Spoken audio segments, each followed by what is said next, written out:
I'll move to the fifth speaker of the parallel session. Okay, from microbiology, we'll now go back to technology. Our fifth speaker is a graduate of chemical engineering, and both in a bachelor's and master's degrees at UP Diliman. He finished his PhD in chemical engineering at Columbia University, and he is currently an assistant professor of the Department of Chemical Engineering and also the founder and chief research officer of Gate Technologies. His interests are into hybrid ontology, learning material engineering system, machine learning, and natural language processing, ontology design, and knowledge management. We'd like to welcome Dr. Miguel Remolona. He will be giving a talk on thinking machines, machine intelligence in engineering and society. Go ahead, Migs. Okay, thank you, Sir Joey. Share ko lang yung screen ko. Ayan, so again, thank you, Joey, for the invite. I'm going to talk about thinking machines, machine intelligence in engineering and society. So as was mentioned, I'm Miguel Remolona, and I think I'll give a little more background about myself. As was mentioned, I'm currently an assistant professor in the Department of Chemical Engineering. I'm also the co-founder of Gate Technologies Incorporated, and they also mentioned that I graduated my PhD in chemical engineering in Columbia University under Professor Venkat Venkata Subramanian. But of course, my specialization is chemical engineering, but I also do machine learning and AI applications. So I guess the main question there is, how did that happen? So before I answer that question, I would like to, wait, I think I forgot to share with, let me reshare so that I can share with audio.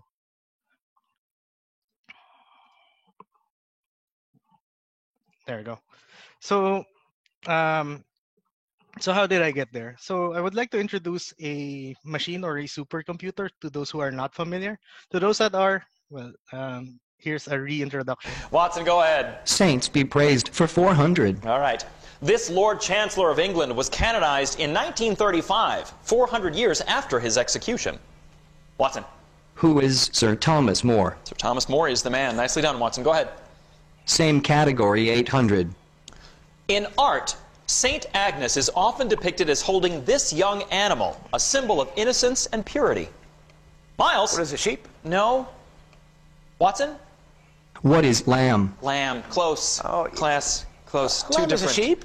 No, sheep and a lamb? Anyway, so that's a short video from YouTube between a supercomputer developed by IBM and a few humans who were previous champions of Jeopardy.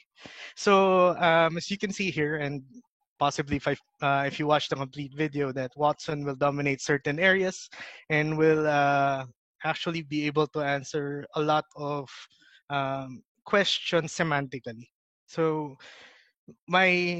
the reason I got into AI was because my advisor at this time, Professor Venkat, during my PhD asked me, so what would it take for us to create something similar for chemical engineering? Because Watson is a device for general intelligence, mostly contains data from Wikipedia. So moving forward, essentially the way to do this is machine intelligence. I think we're all familiar with the term, but we might not be familiar with what it implies. There's a lot of areas under machine intelligence. My research mostly focuses on three of them. The first one is machine vision. Next one is natural language processing. And the third one is knowledge management. Knowledge management being the least popular among all three of these. I will discuss a little bit more about them later.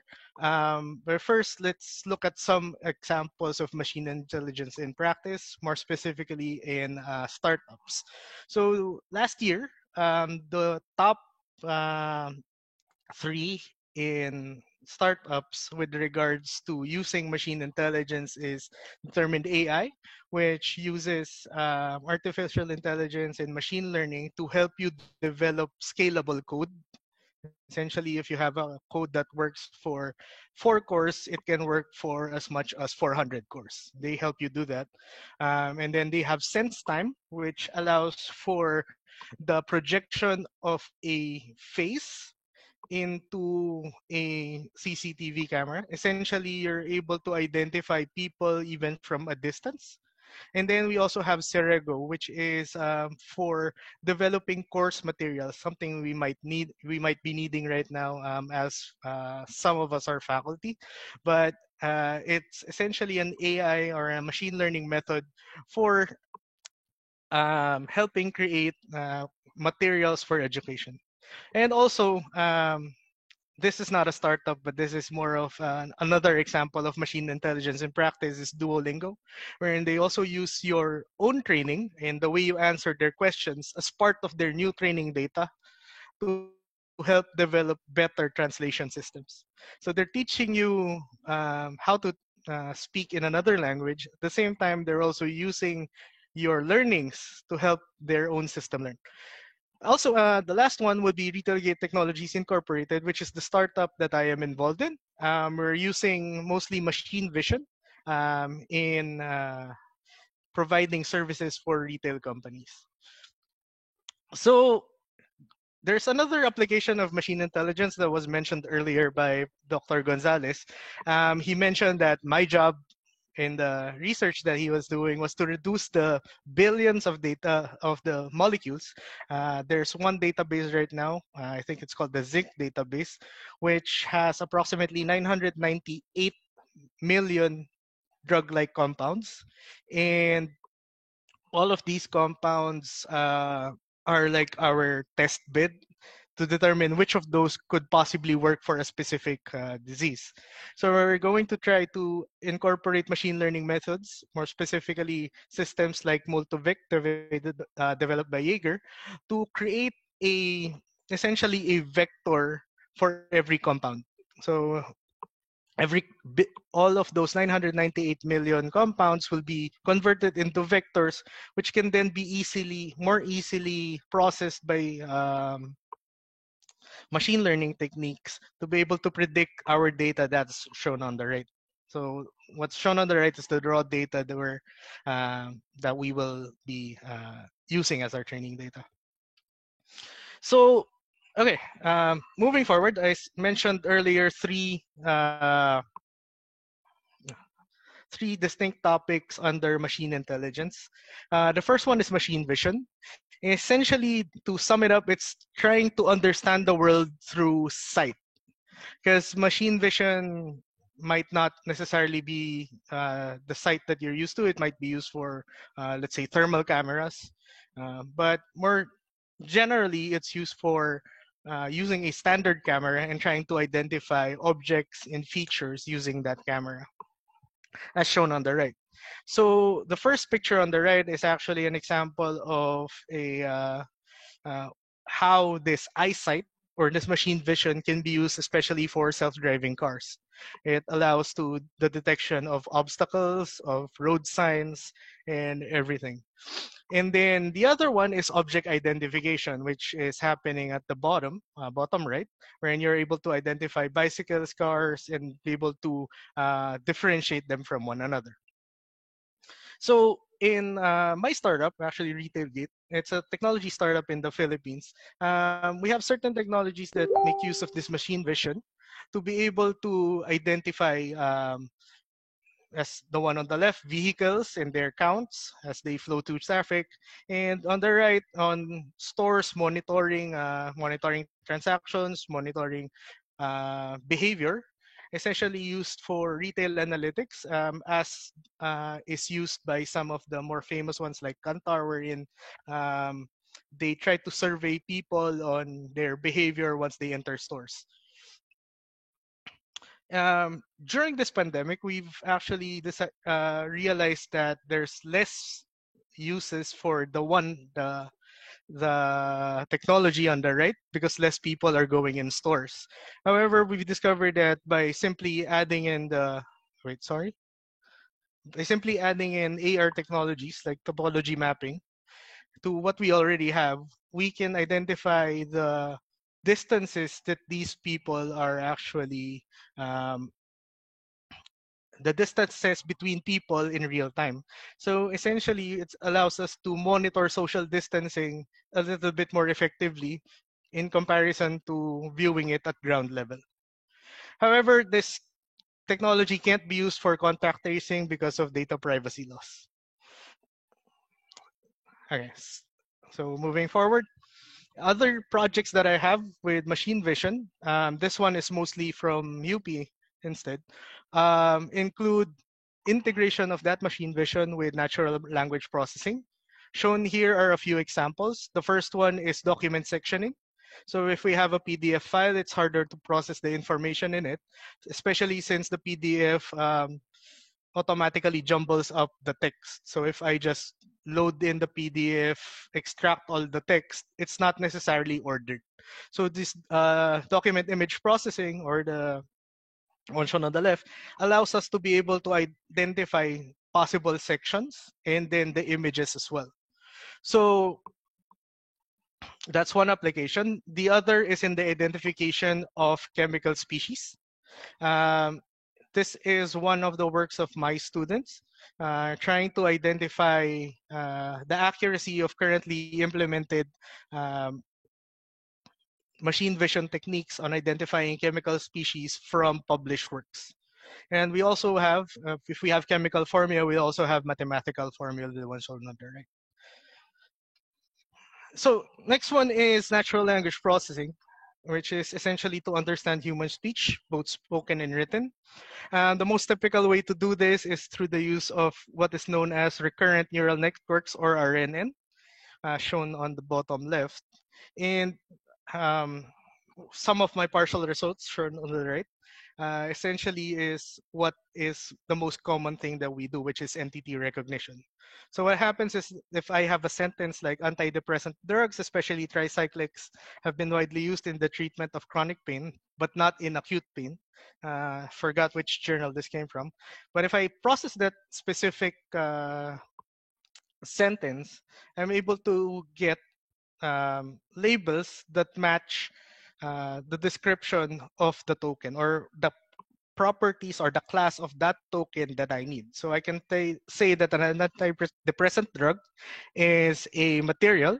I can say that tricyclics refer to something biological, and I can say that what else here? That acute pain is something that is a biological concept.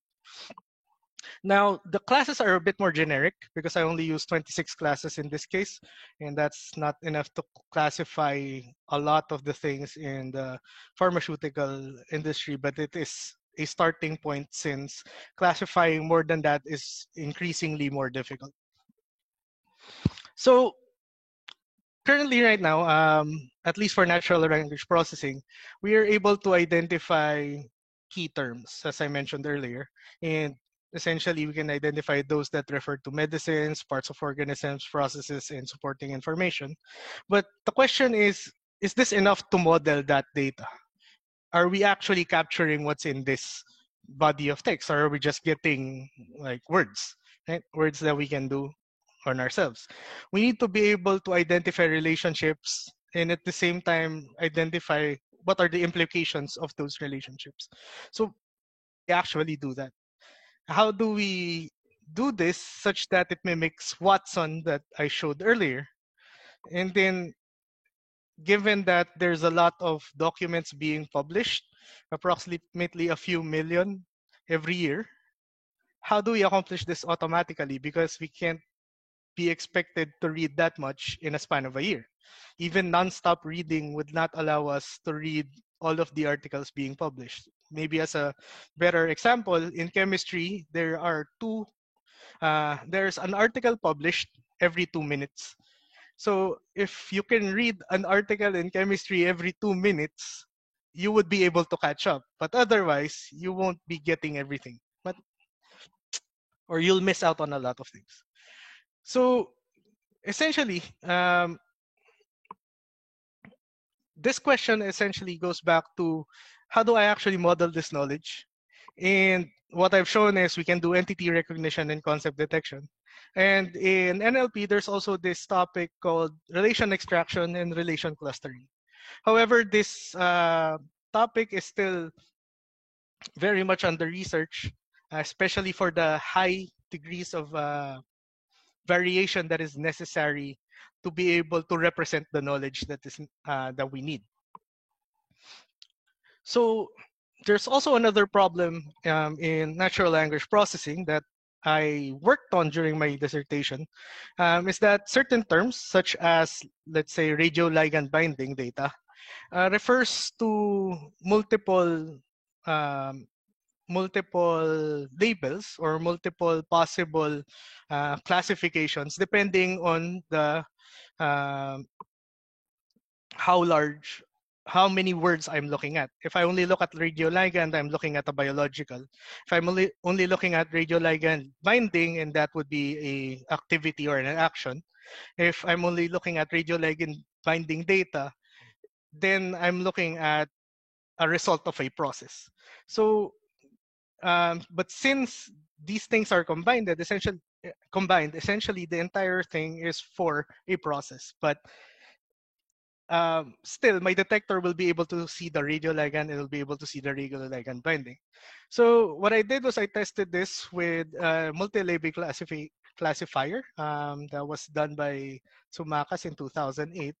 And I was able to only obtain an F1 score, or if you're not familiar with an F1 score, essentially it's a harmonic mean between recall and precision. Recall being a type 2 error and precision being a type 1 error. So a measure of type 1 and type 2 errors. So with the 64 or 0.64 F1 score, there's still a lot of room for improvement. So this is one of the things that I'm working on trying to improve this classification results. Yeah. And the other thing we're doing with natural language processing is in three things. First one is automated extraction of metabolic pathways done by my students beforehand. We were able to capture about I believe about 80% of the pathways that we have targeted, as shown here. The white one is the original metabolic pathway as done by humans. And the ones on the left are metabolic pathways as done by a computer program that's reading documents regarding the metabolism of a particular compound, or in this case, caffeine and paracetamol. And then I also had a group of students, but they didn't finish, working on the extraction of chemical synthesis. So that's one active research that I'm currently doing right now. And as well as the incorporation of pharmacokinetics and pharmacodynamics data, essentially the data from the mathematical extraction earlier, combined with the metabolic pathways to see what the pharmacodynamics of a particular compound is. The goal of this is to be able to create meaningful representations from text a little bit more automatedly than what is currently being done. So finally, I go to the last section on how I use machine intelligence. The last one is knowledge management. Although it's the least popular, it's actually my main focus because right now, as I mentioned, with the with the chemistry journals and with all of those visual data, there's a massive amounts of diverse data, information, and knowledge. There's videos, there's eLab notebooks, spreadsheets, spectra data, images in various formats such as PDF, Word, and mathematical models. There's a large volume, there's variety, there's velocity, and we don't know which of those are true. There might be like experimental errors or other sources of inconsistencies. And this is the big data challenge in engineering and society. So knowledge management is actually the question of how are we going to model, store, access, test, validate, update, use, share, and manage all of this information. Again, is the knowledge modeling and the knowledge management challenge. And at least in my perspective, I see this in a lot of the problems that our society and even engineering problems are lacking. So how I do this knowledge management is through the use of an ontology.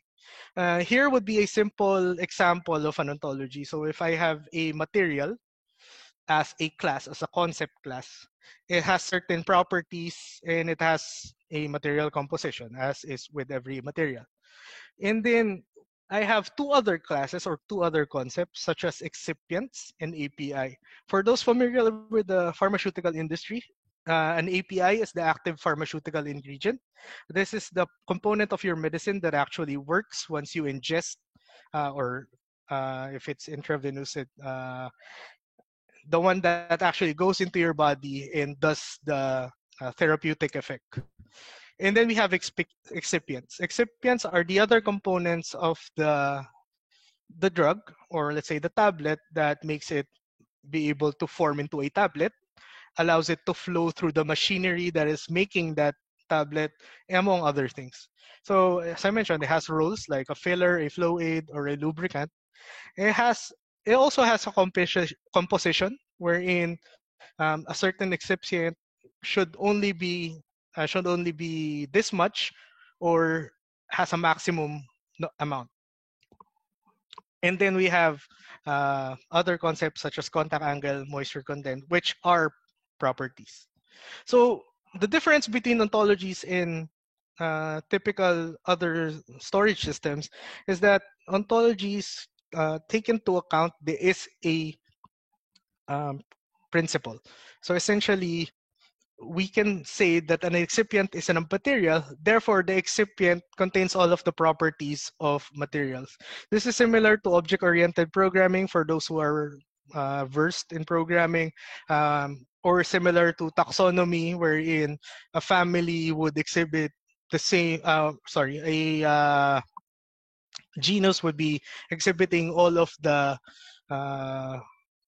all of the properties or abilities of the family it belongs to. So what I used for this is I used a software called Protégé to be able to easily create and evaluate my ontologies. So during my dissertation period, I actually created the Columbia Ontology for Pharmaceutical Engineering, because as mentioned before, I was from Columbia.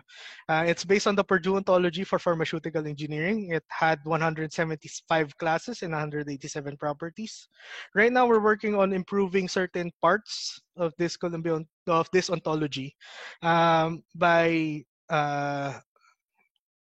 using certain components and trying to find applications of those components. Like for example, I have a laboratory safety ontology, which takes into account physical and chemical properties of a majority of the laboratory chemicals that we use. And I integrated this into a mobile application so that it's easier for students, faculty, or those working in the lab to be able to address certain emergency situations. I'm also working on process flow diagram ontologies to be able to facilitate discussions between interoperabilities between unit operations. And we're currently working on a thermodynamic ontology for carbon capture. One ontology that strikes me that would have been effective in this pandemic, though this ontology is not my work. This is the work of one of my colleagues back in my PhD, Jizon Jiang, with our advisor, Professor Venkata Subramanian, and two other people from the School of Public Health in Colombia. They were able to create an ontology for tracking pandemics.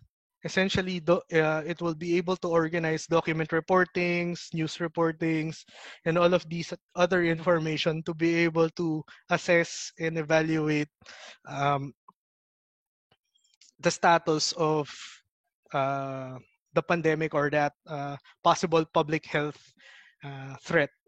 And they tested this on data that they obtained using SARS, MERS, and a few other pandemics that have been published before. And they were able to successfully make it a reasonable and, how do I say this?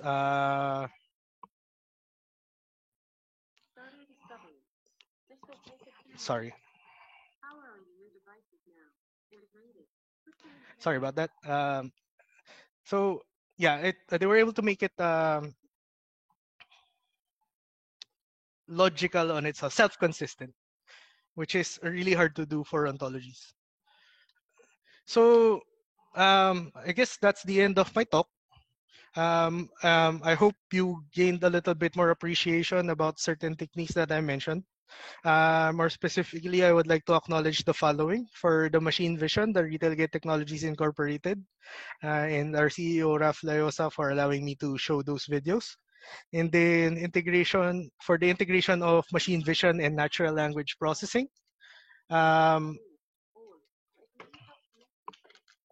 So I had my students Nigel Alcarte, William Gaspi, and Gabriel Llorona, and Jemuel Bañares, Carla Bora, and Kim De La Peña for working with this.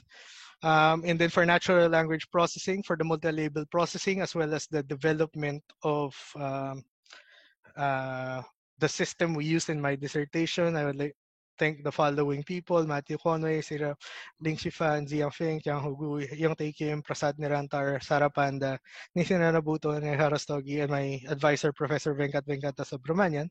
And then for the metabolic pathways, I would like to thank Cristal Africa, Joseph Sanchez, and Albert Aligato on their work. All right. Thank you, Dr. Remolana, for that very unique approach and insight on data science and artificial intelligence. Indeed, AI and data science are not just number crunching or slicing and dicing of data. Okay, so let's entertain now questions from our audience. Okay, we have a question from Hill. Hill, go ahead.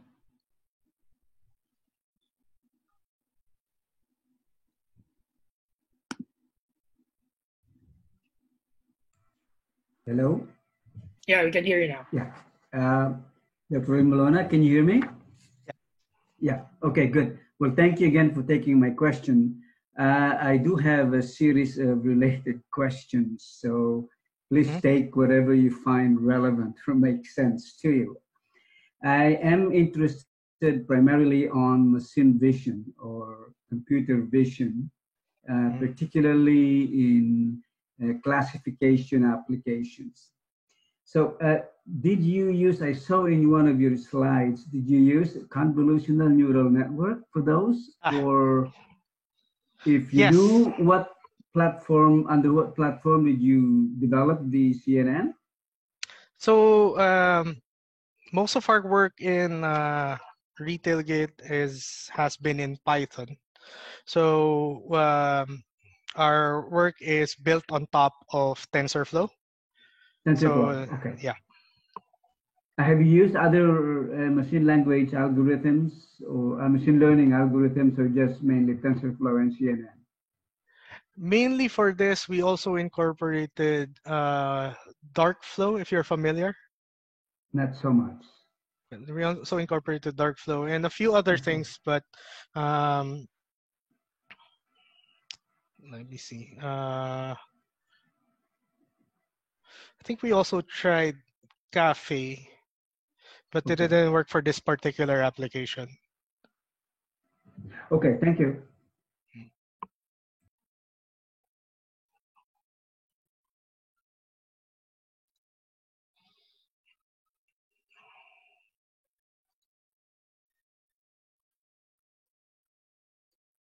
Still entertain 2 or 3 questions before we move to the last presentation.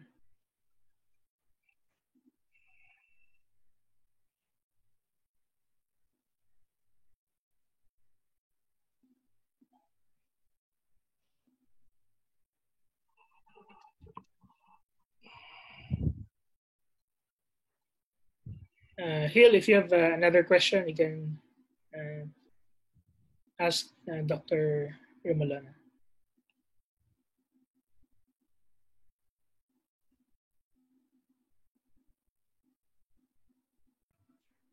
Okay, since no one is asking, maybe I could ask another question. So on the classification that you have, how many classes did you use in? For the machine vision still? Yes, yes. It depends on the application that we're trying to do. For the vehicle count, I think I could go back to that slide. For the vehicle identification, we used about 6 classes. So Okay. we also identified trains because there was a train line running parallel to the road. Okay. So we decided to count those as well. And how extensive were your training data and also your validation data? So I think for this case, we processed 48 hours of vehicle traffic. Okay. And noticed that depending on the lighting conditions, so we have maybe 15 minutes of training data for every type of lighting condition that there exists. Okay, thank you. That's all I have. Okay. Thanks for the questions. Yeah, we have a question from our YouTube viewer, Goran. If they're interested in starting to do AI or data science projects such as those you've presented earlier, what programming languages do they need to be well versed in? There's almost every programming language right now has libraries that give you access to machine learning models. The most famous ones, of course, are Python, and then there's Java. There's also MATLAB. All of these have libraries that allow you to do machine learning. But if you really want to optimize your processing to the ground level, especially with the use of GPUs, C or C++ is the most direct, because it allows you to communicate directly with the hardware. All right. I guess we don't have any more questions. I'd like to thank Dr. Remolan again for that excellent presentation on machine learning.